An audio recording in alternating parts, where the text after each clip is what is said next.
Écoutez, si on ne peut pas prier pour nos prochains, alors faut pas les critiquer.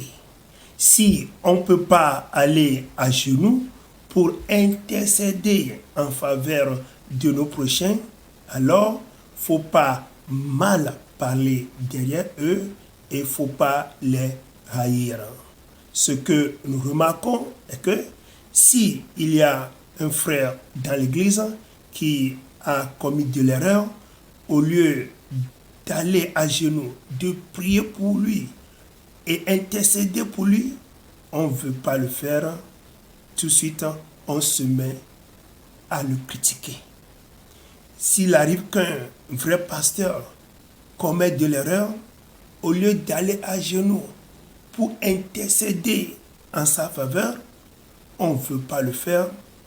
Malheureusement, on se met à vilipender son nom, à mal parler de lui, à le traiter mal.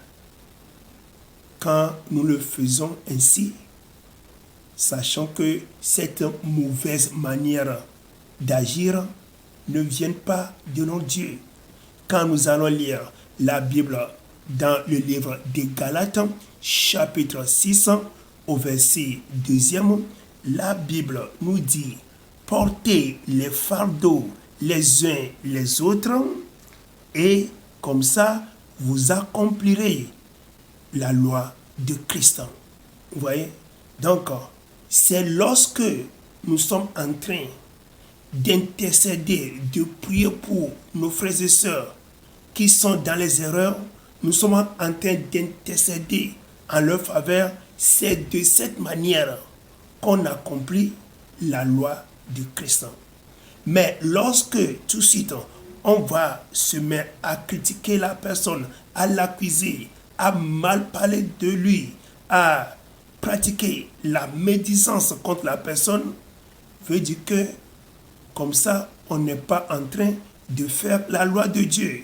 Et automatiquement, on est en train de faire la loi du diable, Satan.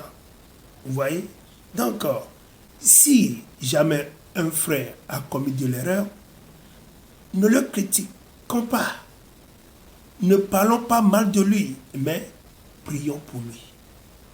Si tu reconnais que ton pasteur est un vrai pasteur qui vient de Dieu, il commet de l'erreur, ce que la Bible nous recommande, c'est de prier pour lui, c'est de porter son fardeau. Veut dire que lorsque la personne sera dans l'erreur, veut dire qu'il y a un fardeau sur lui. Et ce fardeau, on doit porter ce fardeau dans la prière, en allant en genoux, en intercédant en sa faveur. C'est de cette manière qu'on porte le fardeau des frères. Et c'est ce que nous devons faire pour accomplir la loi de Christ. Toi qui ne veux pas intercéder, toi qui ne veux pas prier pour ton frère qui est en erreur, mais tu veux le critiquer, tu veux mal parler derrière lui, la grande question que tu dois te poser est que es-tu en train d'accomplir la loi de Christ ou tu es en train d'accomplir la loi de Satan, le diable? Bible TV International. La parole de Dieu, les chansons, les témoignages, la lecture de la Bible, les vidéos chrétiennes, les prières, évangélisation, des questions. Enregistrez notre numéro et entrez dans notre groupe WhatsApp pour en avoir plus. Bible TV International.